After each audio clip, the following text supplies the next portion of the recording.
Welcome back to Talking Paper's Faceless Podcast. It's Shaquille, your guide to diving deep into fascinating topics. And I'm here with Aka, ready to help you extract those golden nuggets of knowledge from the source material you've shared with us.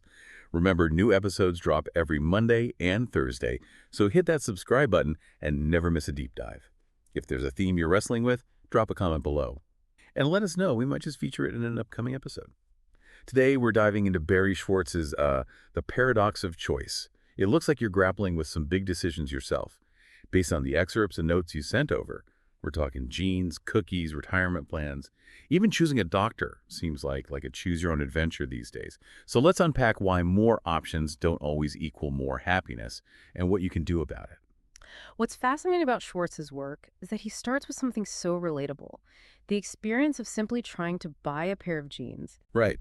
In one of the excerpts you highlighted, he talks about being bombarded with questions. Slim fit, easy fit, relaxed fit, stone-washed, acid-washed, button fly or zipper fly. It's enough to make anyone's head spin. Exactly. And it's not just jeans. He goes on to describe similar experiences with everything from cookies to retirement plans. The sheer volume of choices we face today, even for mundane things, is unlike anything previous generations experienced. It's like we're drowning in options. And Schwartz argues that this, while seemingly empowering, can actually lead to a sense of paralysis and dissatisfaction. I've definitely felt that. Like that time, I spent hours comparing different phone plans, only to realize they were all pretty much the same. That's a classic example of what Schwartz calls choice overload. Okay, so more choice doesn't necessarily equal more happiness. But why is that? What's going on in our brains when we're faced with all these options? Schwartz delves into the psychology of decision-making, exploring how our minds work, and why more choice can often lead to less satisfaction. One of the key concepts you highlighted in your notes is the difference between maximizers and satisficers. Right. Maximizers are those who strive for the absolute best, meticulously comparing every option, agonizing over every detail. Sounds exhausting. I know a few people like that. Mm.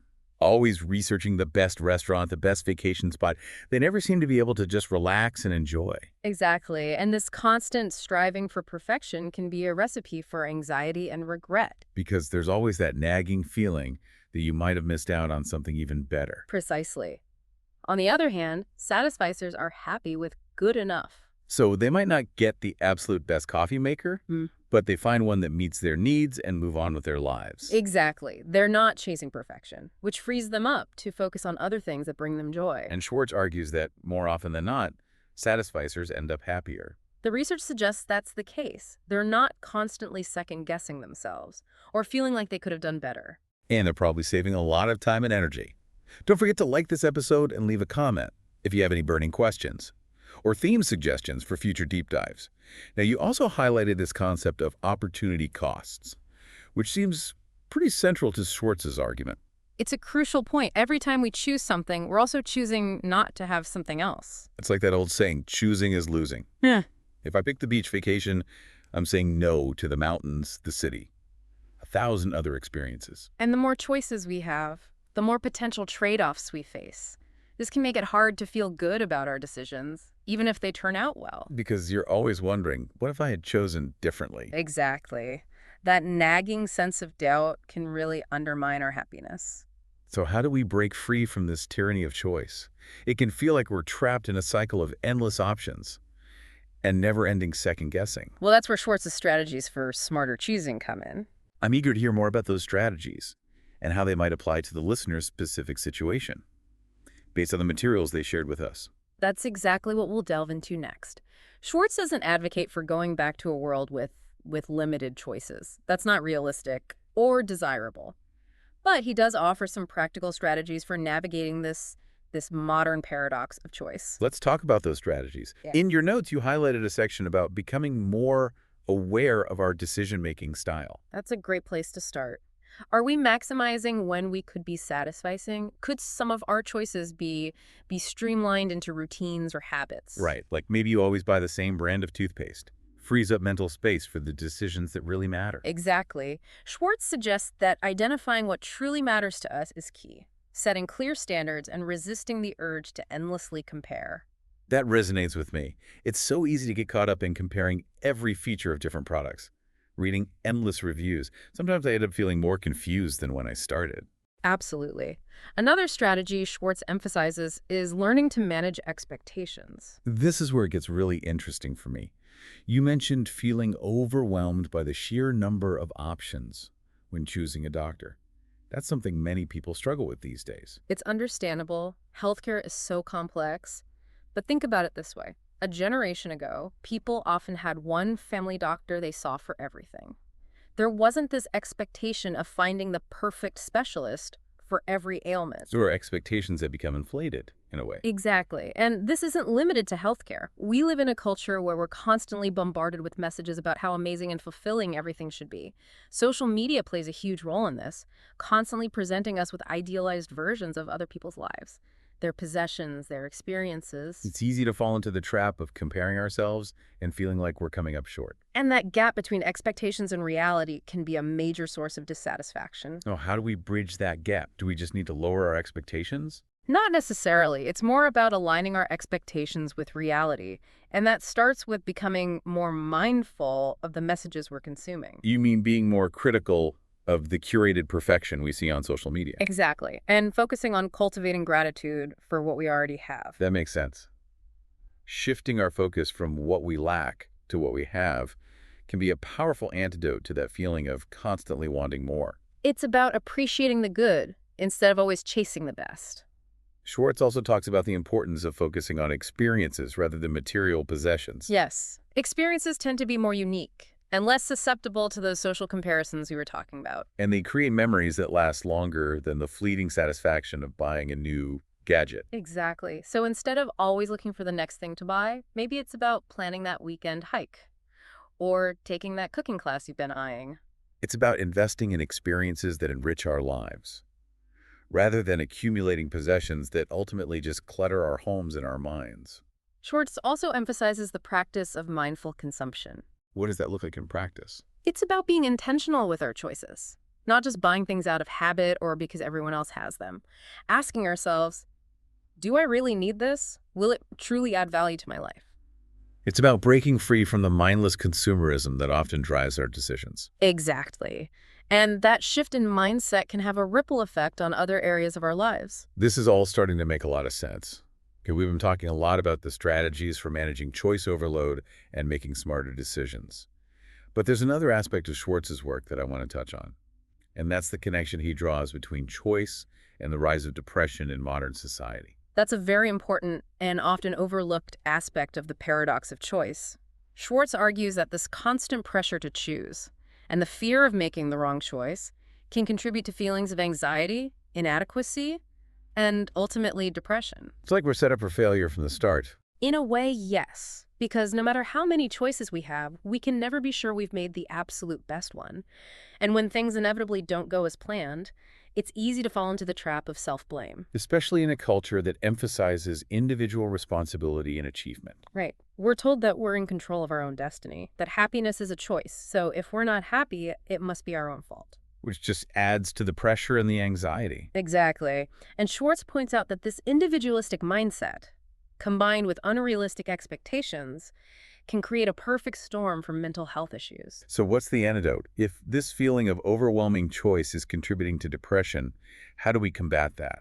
Schwartz offers several suggestions, and I think they tie in beautifully with the strategies we've already discussed. First and foremost, it's about recognizing that we're not alone in this struggle. That we're all grappling with the same paradox of choice. Exactly. It's a universal human experience in modern society, and understanding that can be incredibly liberating. It's like taking the pressure off, knowing that we're not the only ones feeling overwhelmed. Right, and beyond that individual recognition, it's about fostering genuine connection with others. Building a sense of community and belonging. Precisely. Schwartz emphasizes the importance of social connections, shared experiences, and commitments to something larger than ourselves. That resonates with me. It's about finding meaning and purpose outside of just our individual achievements and possessions. And it's about recognizing that true happiness often comes from those connections, not from the endless pursuit of more choices. So maybe it's not about having unlimited choices, but about choosing the right constraints. That's a brilliant way to put it. Instead of feeling overwhelmed by all the possibilities, maybe we need to create some boundaries for ourselves, some structures that actually give us more freedom in the long run. It's like that analogy of the fishbowl. Right.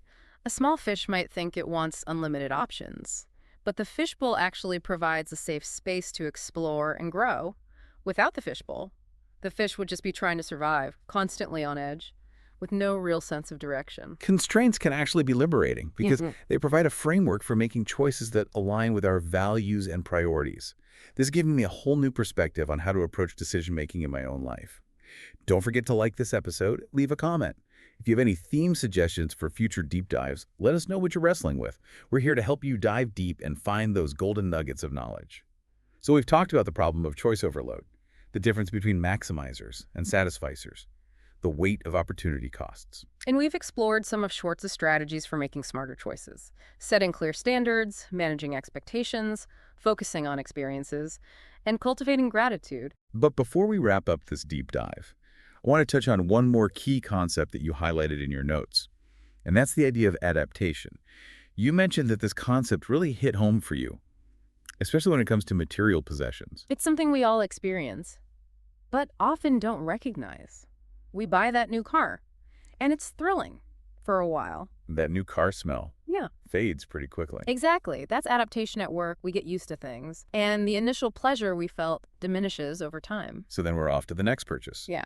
Thinking that this will be the thing that brings lasting happiness. And the cycle repeats itself. Schwartz argues that this hedonic treadmill, this constant chasing after the next new thing, can actually be a major obstacle to true contentment. Because we're never truly satisfied with what we have. Precisely. And this ties back to the inflated expectations we were talking about earlier. When we're constantly bombarded with messages about the best, the latest, the greatest, it's easy to lose sight of what actually matters. So how do we step off this treadmill? How do we break free from this cycle of desire and disappointment? Schwartz suggests several strategies. One is consciously shifting our focus from what we lack to what we already have. That's where gratitude comes in, right? Yes. Cultivating gratitude is essential. It's about appreciating the good in our lives, the simple pleasures, the things we often take for granted. Instead of always focusing on what we're missing. Exactly. And it's not about denying our desires or pretending to be happy with everything. It's about consciously acknowledging and appreciating the good things we already have. Another strategy you highlighted in your notes was mindful consumption. This is so important. It's about being intentional with our choices, not just buying things out of habit or because everyone else has them. Really thinking about whether a purchase will truly add value to our lives. Right. Asking ourselves, do I need this? Will it bring me lasting satisfaction? Or am I just trying to fill a void? It's about breaking free from the consumerist mindset that tells us happiness comes from acquiring more and more stuff.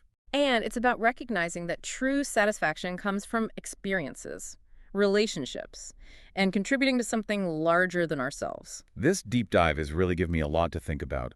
It's not just about making smarter choices in the moment, but about shifting our entire mindset, our values, our definition of what it means to live a good life. It's about understanding the psychology behind our decisions and developing strategies to navigate this complex world of choices in a way that leads to greater fulfillment. Amazing insights from Oxa today. Remember to subscribe for more deep dives into the ideas that matter. And let us know in the comments what you are wrestling with. What books, articles, or ideas are you grappling with? We're here to help you dive deep and find those golden nuggets of knowledge. Until next time.